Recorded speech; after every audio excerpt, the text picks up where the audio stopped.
When they were searching, ఎక్కడ వెతుకుతున్నారు? What they were searching? దేవుడి యందు వెతకగా వారి జీవితాల్లో వారికి విడుదల దొరికింది. దేవుడి యందు వారు వెతకగా వారి జీవితాల్లో వారి స్వేచ్ఛ వారి దొరికింది.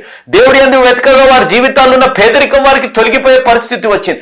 కాబట్టి ఎప్పుడు కూడా మనం మనుషుల వైపు చూడకుండా, నేను చెప్పే మాట చాలా జాగ్రత్తగా వినాలి, మనుషుల వైపు చూడకుండా ఎల్లప్పుడూ దేవుడి వైపే మనం చూడాలి. మనుషులు అనేవారు ఒక పాత్ర, మనుషులు అనేవారు ఒక పాత్రనే తప్ప వారి ఆ పాత్రని పూజించడం, పాత్రని గొప్పగా చేయడం కాదు.